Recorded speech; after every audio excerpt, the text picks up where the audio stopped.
Well, our next question, Jim, emailed in to CornyDriveThru@gmail.com from Ben in Washington.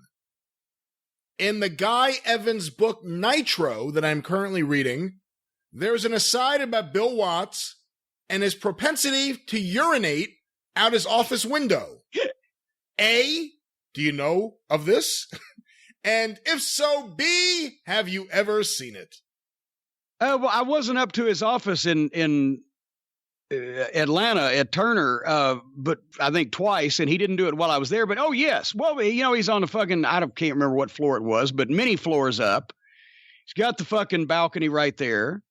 Well, I mean, everybody pisses off their deck, right? That's the first thing you do when you move in a house with a deck. You christen the deck. You piss off the deck. What? Doesn't everybody do that? I've never heard of that before. No. It must be a Southern thing. I piss off my deck. You're making this up. You see, you're making this No, up. I'm not. No, I'm not. You christen the deck. When you move in a house with it, you piss off the deck. It's just his deck was like 20 stories up. But yeah, especially if I'm on the phone, and I don't want to hear him. I don't want to hear, the stream in the toilet. I'll just piss off the fucking deck. I'm still talking. Nobody's none the wiser. But besides, I mean, everybody pisses off their fucking deck. For the record, I've never pissed off my deck. Well, never even thought about it. I'm sorry that you had to grow up in such a restrictive environment up there in the Northeast, where a man can't even be free to piss off his own deck. Boy, here's Travis Bickle's artwork for this week. No, it's not. YouTube may have a problem with that one.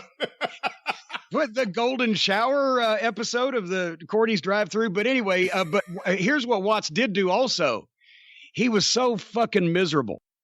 and I can identify with this because they gave me, and it was the same place Jerry Jarrett was too. When you would come up there to work and you were having to relocate, they would get you an apartment in this high-rise building in Stamford down from Titan Tower, just, it wasn't a mile or whatever.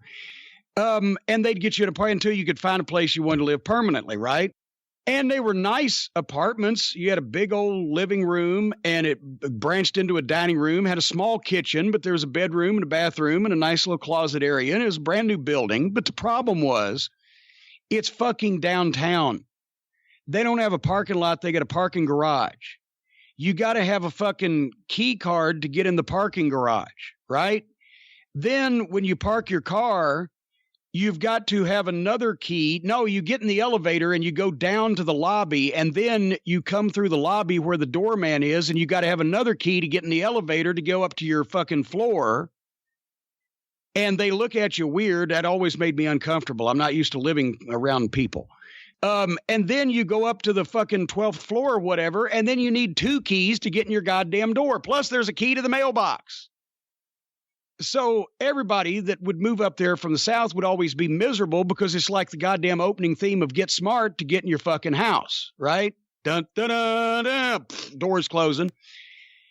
So Watts, when he left, Jerry Jarrett has mentioned he was up to drinking 2 bottles of wine a night, and Jerry Jarrett's never been a big drinker, but he was like, I got to get the fuck out of here, get back to Nashville. I was the same way, only mine was fucking 2 dinners and 3 dinners a night.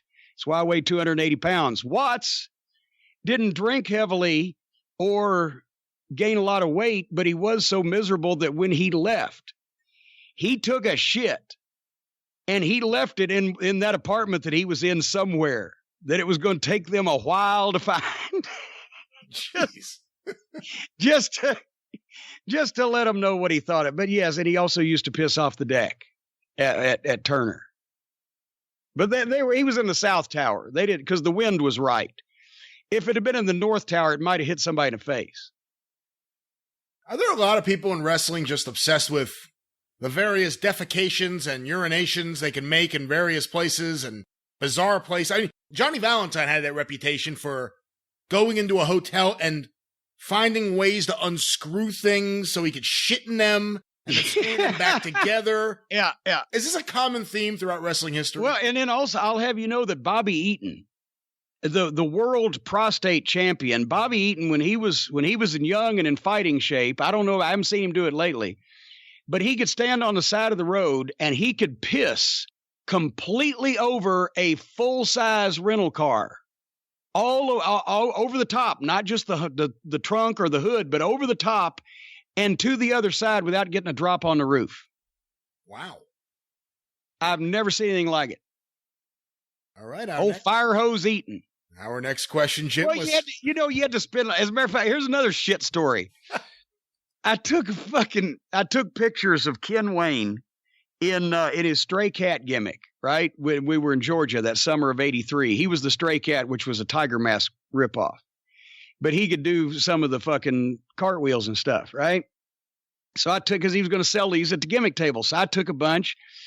And then it just so happened that night, I took a particularly sizable and painful Russo.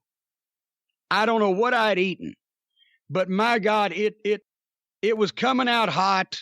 It was huge. I could hear flesh ripping.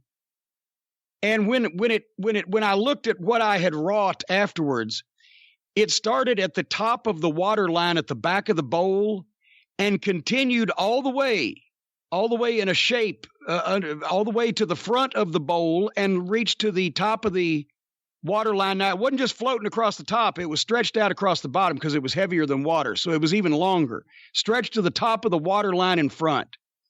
It was really impressive, almost as good as Randy Marsh's. So I took a picture of that on the same roll of film that I'd just taken Ken's pictures.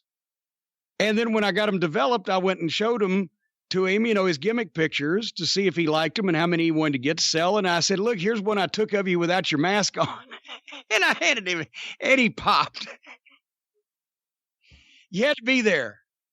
All right, well. You just had to be there. Let's move away from this topic as fast as we can. You remember Barry Windham dropped his rental car keys in a toilet bowl one time at a WCW TV taping. Yep, I know this story. And he's like, fuck. And Rip Rogers hears him, says, what's amazing? I dropped my keys in my rental car. I can't get out of here. They're in the toilet bowl. Rip said, how much they worth to you? What?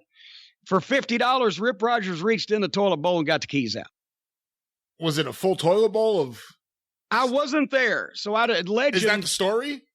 Well, yeah, Legend has embellished what was in the toilet. I don't imagine it was that sanitary because Barry had been using it. But, I don't think it's like a fucking porta potty at a fish concert out in a field type of fucking state. All right. Well, our next question. Thankfully, maybe Travis can do a porta potty out in a field at a fish concert. I don't know. with Rip Rogers peeking out the door.